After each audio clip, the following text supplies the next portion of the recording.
Halo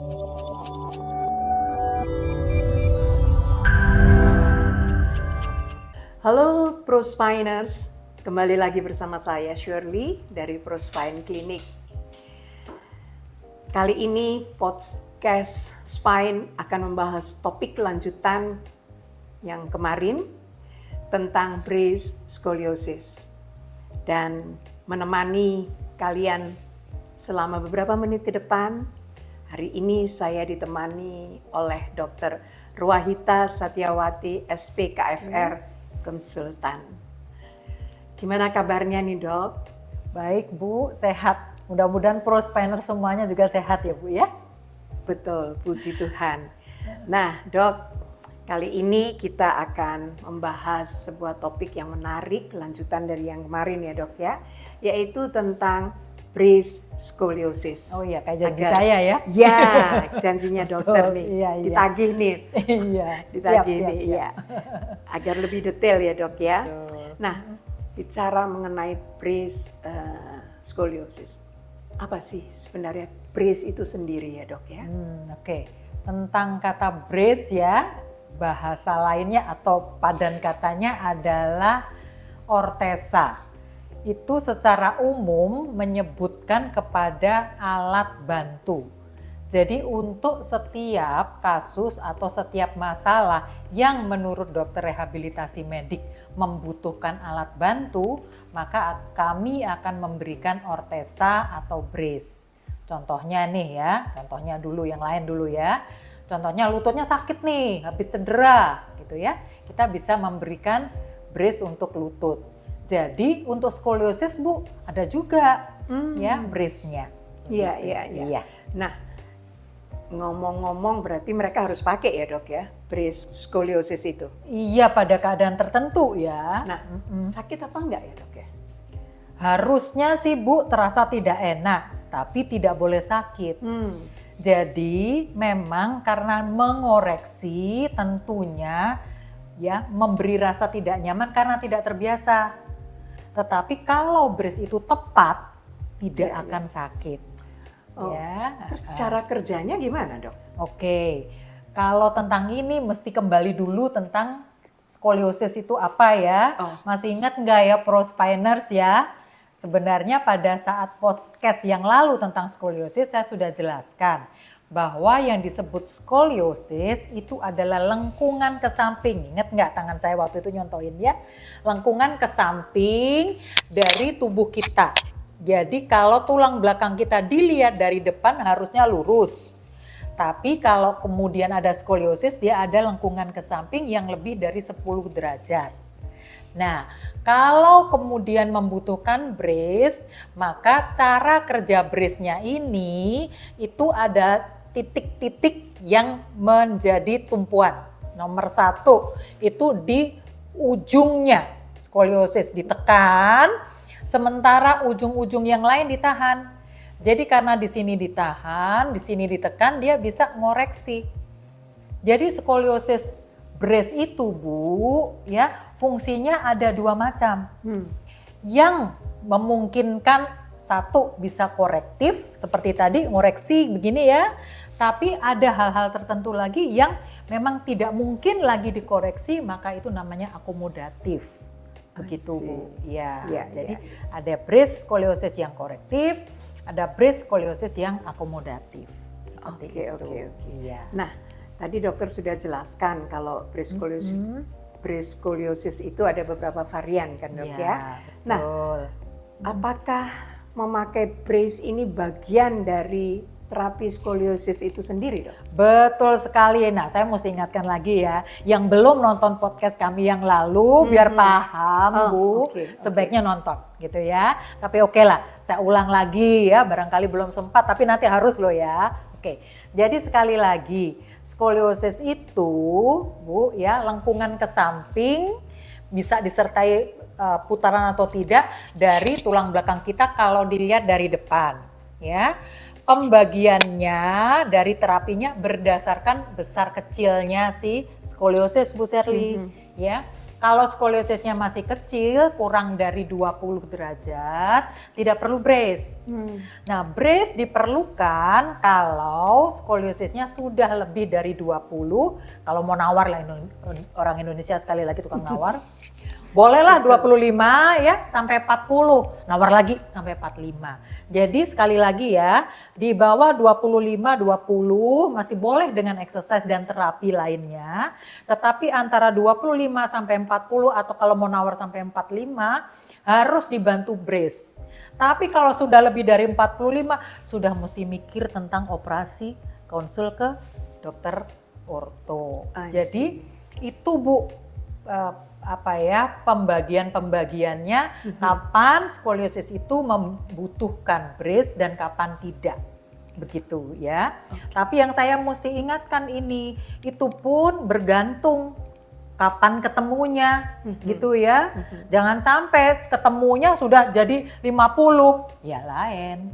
Nggak bisa pakai brace lagi kan tadi, mesti berpikir tentang operasi. I see. Iya. Nah dok, harus pakai brace, terapi. Boleh enggak di keduanya ini kita memilih? Saya terapi aja deh, atau enggak deh, saya mau pakai brace aja deh. Bisa enggak? Nah, itu dia, saya juga mesti ingatkan prospanners ya. Jadi, ini saya umpamakan biasanya kayak mata uang, ya. Jadi, scoliosis brace itu cuma satu sisi, ya. Satu sisinya lagi itu adalah exercise. Begitu. Jadi kayak uang biar 100.000 kalau cuma satu sisi ya, itu namanya uang monopoli saya guyonnya gitu, nggak laku gitu ya. Jadi harus kedua-duanya jalan bareng supaya bisa maksimal. Begitu Bu. Oke. Nah, kalau pakai brace nih, dokter udah bilang harus pakai brace scoliosis ini. Betul. Pertanyaan berikutnya dok, berapa lama boleh harus pakai brace ini? Nah, nih kalau yang ini jujur saja berat aku menjawabnya. Karena Bu Shirley dan prospanners sekalian, saya harus mengingatkan sekali lagi, ada skoliosis yang sebenarnya masih kemungkinan progres atau kemungkinan memburuknya besar, terutama yang masih dalam fase pertumbuhan. Jadi untuk yang seperti ini, yang teenager, yang remaja, harus pakainya istilahnya full day bracing. 23 jam. Lepas hanya kalau mandi. Gitu ya. Nggak boleh tawar-tawar. Wow. Ada klien yang nawar. Iya. Oh ya? Dok, katanya skoliosis memberatnya gara-gara gravitasi. Jadi kalau saya tiduran, boleh dong nggak pakai brace. Ya. Terus saya jawab ganti, boleh saya keluarkan ini ya surat izin ya, izin apa? Izin untuk tidak bangun, aku bilang begitu ya. Boleh tuh ya, kalau cuti tidak bangun 3 bulan, boleh tidak pakai brace 3 bulan. Tapi Bu, di sisi lain kalau dia hanya akomodatif, untuk yang sudah selesai pertumbuhan, saya akan pakai kan, atau saya sarankan untuk dipakai waktu berkegiatan. Karena waktu akomodatif itu tujuannya bukan lagi mengoreksi, tapi mengurangi keluhan, terutama keluhan nyeri. Ya, jadi keluhan nyeri itu akan dirasakan pada waktu penderita skoliosis ini berkegiatan. Jadi disitulah dipakainya. Biasanya ya maksimal 8 jam oke. Waktu tidur segala macam nggak berkegiatan lagi nggak apa-apa, nggak usah pakai. Begitu. Jadi berbeda bergantung tujuannya dan pada siapa si brace ini dipakai. Begitu. Ya. Nah dok, dari tadi kita bicara tentang brace, scoliosis. Betul. Rasanya banyak juga pasti prospanners di luar sana kepengen tahu kayak gimana sih brace itu yang bayang-bayangkan aja ya. Iya, kebayang-kebayang kan nggak ada dok ya. Nggak jelas yang mana bayangannya gitu ya. Iya dok. Benar. Bisa ditunjukkan dok apa macamnya kayak begini. Kedua brace ini yang tadi dokter sebutkan itu modelnya kayak gimana ya dok ya? Nah ini kebetulan ada nih ya. Ya. Ayo kita lihat aja Bu. Ayo Bu. Ini ada. Ya. Yuk mari kita lihat ini. Ya. Ibu tahu nggak nih apa bedanya? Ini beda banget ya Bu ya? Justru di situ dok, kami kepingin tahu perbedaan perbedaan dari keduanya ini bagaimana ya dok ya? Oke ya, untuk prospiner semuanya, saya ingin mengenalkan dua macam brace ya, dua macam brace. Yang ini rigid brace dengan sistem 3D. 3D itu maksudnya 3 dimensi koreksinya ya. Ini adalah RSC. Ya, sedangkan yang di sebelah sana yang dengan Bu Shirley, dekat Bu Shirley itu adalahnya TRIAC. Jadi kata 3C. Jadi ini berbeda sekali Bu. Oh iya. Berbeda banget ya. Ya, kalau yang ini namanya rigid brace, yeah. sedangkan yang ini dynamic ya. Oke. Yeah. Tapi ini keduanya ini hanya untuk skoliosis. Penderita skoliosis. Iya. Ini untuk skoliosis. Atau ada yang lainnya dok? Sebenarnya untuk 3D brace itu ada yang untuk yang lainnya, ya untuk yang kifotik. Nah, yang lalu kan kita ngomong Bu, kifotik. Kifotik berlebihan ada, tapi bukan yang ini. Yang ini adalah yang untuk skoliosis. Ya. Bedanya apa nih? Kok ada yang rigid dan tidak? Ya, ini ada keistimewaannya masing-masing. Ya. Jadi kalau yang 3D RSC ini istilahnya hyper-corrected brace. Ya, saya ulang ya, ingat nggak? Yang awal-awal dulu, ya, yang podcast yang lalu nanti tonton ya, supaya bisa paham ngikut yang saya jelaskan. Saya contohkan brace itu yang skoliosis yang paling banyak tuh begini, ya, gitu. Nah, kalau kita memakai kemudian RSC brace ini, itu dikoreksinya sampai bukan cuman begini, tapi begini. Nah, sehingga begini bukanya besar, gitu ya. Lalu ini ada koreksi secara 3 dimensi. Jadi tekanan-tekanannya tadi itu Bu, bukan cuman 1 dimensi begini. Tapi juga yang dari samping dikoreksi Bu tadi lordotiknya, kifotiknya ya. Karena apa? Karena kalau skoliosis seringkali itu istilahnya flat back. Kifotiknya ini jadi berkurang Bu, gitu ya. Yang normal di atas 20 derajat, ini bisa ya tinggal 11, 12 begitu. Ya, jadi apa ya? Kalau dilihat dari samping nih kan ya. Jadi kayak penyet gini dadanya. Pengembangan parunya jelek. Nah, ini bisa dikoreksi dengan brace ini dan ada satu lagi luar biasanya. Apa itu dok? Brace ini bisa bekerja sama dengan exercise-nya nanti. Ingat ya mata uang tadi ya. Bersama-sama bisa membantu pengembangan parunya. Yang tidak bisa diberikan koreksi itu oleh brace yang lama, yang lama-lama gitu yang rigid brace yang lama. Jadi ada istilahnya rotational breathing. Jadi pada waktu nafas dia kayak kedorong gitu Bu di dalam brace-nya. Ini istimewanya seperti itu. Ya. Kelebihannya dari 3D. Betul, 3D brace ini ya. Dan ini nggak di gips loh Bu. Bukan seperti sistem yang lama, tidak. Ini pakai scanning. Jadi karena scanning otomatis presisinya bentuk tubuhnya lebih begitu ya. Nah, ini ada keistimewaannya tapi ada kekurangannya. Jadi nggak bisa cantik-cantik Bu, kaku, nggak bisa begini-begini. Betul. Begitu ceritanya. Itu sebabnya klinik kami juga memperlengkapi dengan TRIAC. Ibu pertukaran pemain deh Bu. Silakan supaya dok. saya bisa jelaskan di sini ya. Jadi ini namanya TRIAC ya. Dari 3C. 3C itu apa? 3C itu nomor 1 comfort. Ya, jadi kalau kita lihat TRIAC itu kalau dipakai lebih nyaman, ya lebih comfort daripada begini kan jelas lah, ya kan? Dan kosmetik nggak terlalu kelihatan di balik baju, ya kan? Jelas banget nih, aduh begini ya. Selonggar apapun bajunya masih akan kelihatan. Jadi di kosmetik bagus, ya lebih nyaman karena dia masih memungkinkan gerak, masih bisa begini nih.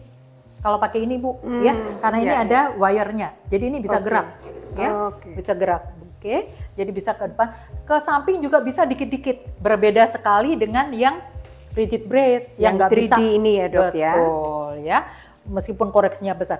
Nah persoalannya sih yang ketiga correctionnya itu Bu, jadi tergerus karena membayar kosmetik dan comfortnya, begitu ya. Jadi ini ada kerugiannya. daya koreksinya tidak sebagus ini. Ini tetap lebih bagus ya dok ya? Lebih bagus ya. Ya, Tapi ya. untuk mereka yang kegiatannya seabrek, Ya, nah ini ya, yang dia. ini Oh. seringkali perlu dipertimbangkan. Iya, iya, Begitu, iya, iya.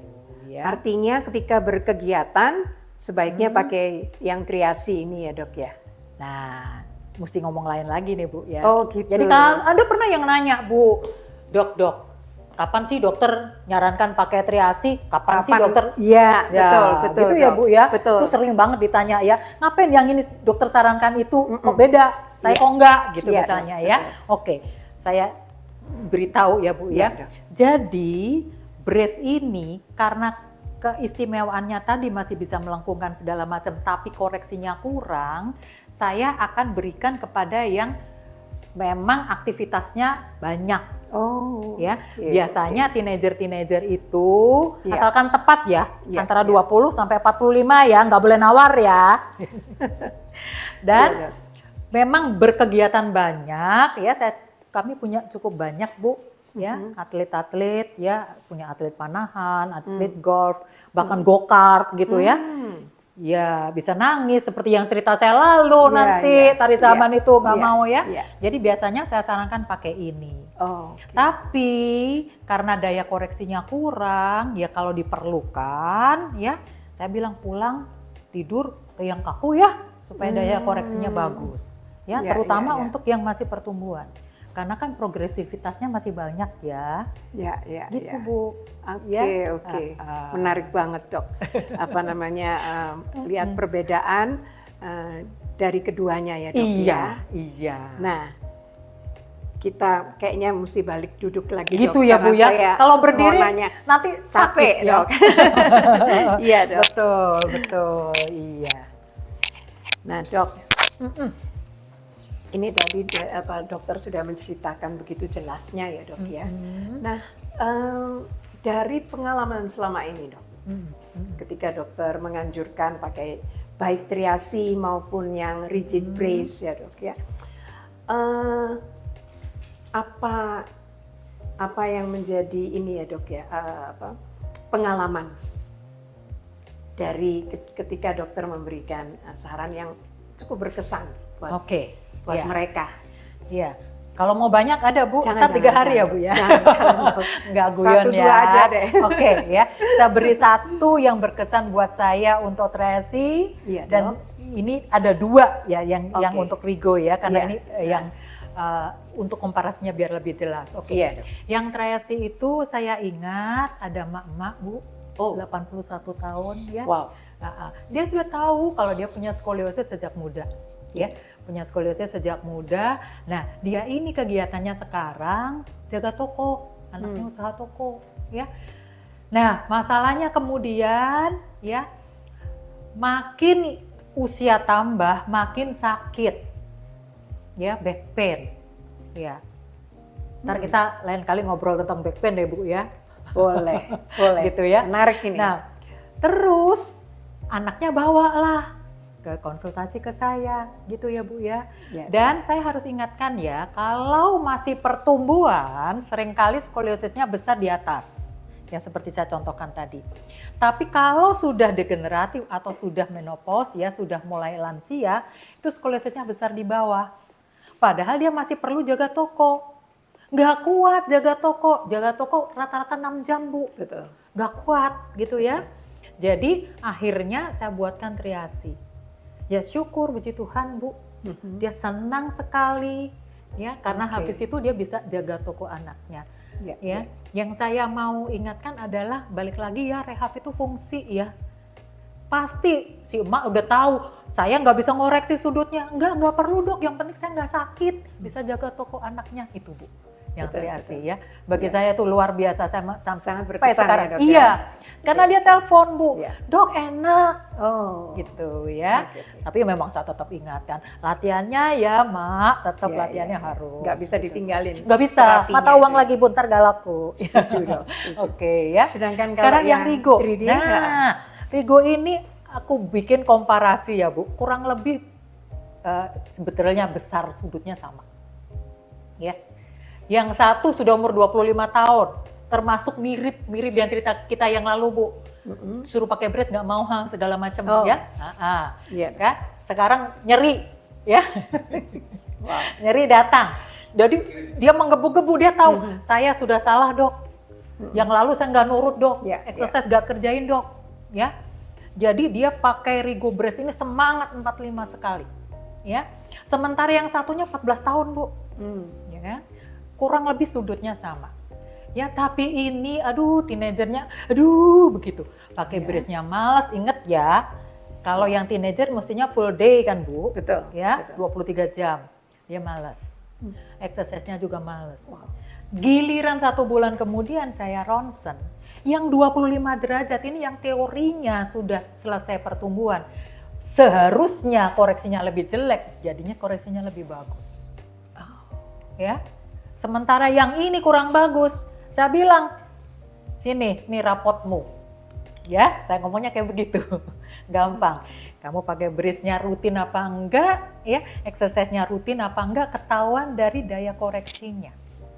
Jadi akhirnya dia sadar, oh iya dok, mau kamu tambah besar dan aku sarankan konsultasi ke orto untuk operasi. Ngomong dok, ngomong. Ya ayo kejar. Ya. Aslinya sekali lagi, kalau disertai dengan exercise dan terapi yang rutin, brace ini, Rigo ya, RAC ya Bu ya, itu luar biasa daya koreksinya karena dia memang hiperkorektif. Jadi berkesan buat saya. Wow, inspiratif banget ya dok ya, kisah pengalaman dokter. Iya. Nah, pertanyaan terakhir nih dok, di luar sana teman-teman yang penderita skoliosis ya dok ya, harus pakai brace.